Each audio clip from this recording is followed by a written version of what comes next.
Bonjour et bienvenue dans un nouveau podcast du cycliste.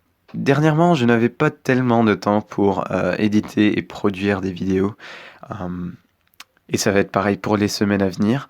Donc j'ai décidé de faire ce podcast euh, parce que ce type de contenu me convient le mieux dans des périodes comme maintenant. Aujourd'hui, je voulais raconter l'histoire de mon seul accident, si on peut ainsi dire, impliquant une voiture, où je vais plutôt parler d'un contact entre mon vélo et une voiture parce que c'était loin d'être un réel accident. C'était un jour, je pense il y a 1 an et demi ou dans les environs, euh, où je me rapprochais d'un feu rouge classique. Une voiture attendait déjà à ce feu rouge, donc je me dis je vais être intelligent et je vais me positionner devant la voiture pour ne pas respirer les gaz d'échappement. Donc je double la voiture, donc je me mets devant elle, il n'y a pas de sas vélo malheureusement, et je me mets à attendre. Ce que j'avais pas vu, c'est que la dame au volant de ce véhicule n'était pas attentive du tout, elle était sur son téléphone. Et au bout d'un moment, je sens quelque chose pousser mon vélo comme ça vers l'avant. Voilà, je trouve assez bizarre. Au bout d'un moment, je me retourne et je vois la dame sur son téléphone. Et jusqu'à ce que j'arrive à capter son attention, voilà, il y a quand même un beau bout de temps qui s'est écoulé.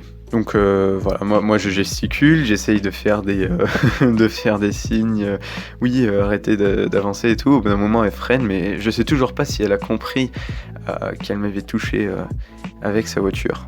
Et puis, du coup, réflexe de débutant, après quand le feu est passé au vert, je suis allé sur le trottoir, j'ai vérifié que la roue n'était pas voilée.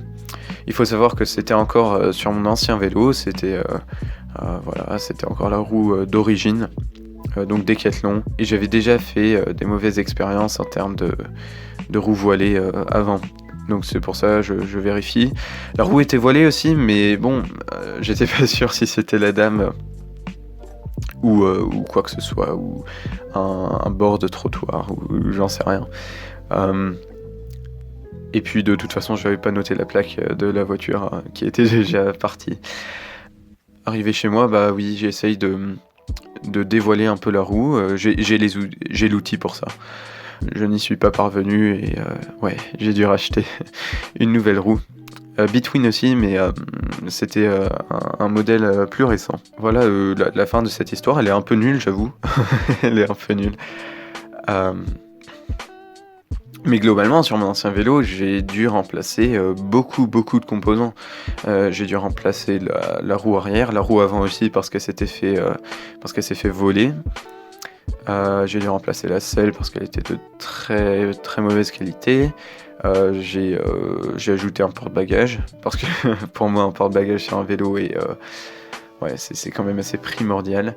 Et puis j'ai changé tout ce qui est pédalier, cassette, chaîne, dérailleur aussi, dérailleur parce que j'avais une phase VTT aussi où je voulais faire du VTT comme ça. Donc avec mon vélo, voilà, j'ai fait un saut et puis je suis mal retombé. Je suis retombé sur le côté donc et l'ancien dérailleur s'est tordu, il s'est mis dans la roue arrière. C'est d'ailleurs comme ça que j'ai eu ma première roue volée. Voilà. Ouais, donc au final, ce qui me restait, c'était le guidon, la fourche, la tige de selle aussi, attention, la tige de selle. Mais je pense que c'est à peu près tout, hein. Enfin, le cadre, bien sûr, mais après, sinon, il n'y a pas grand-chose, quoi. Enfin bon, je pense que je vais terminer le podcast ici.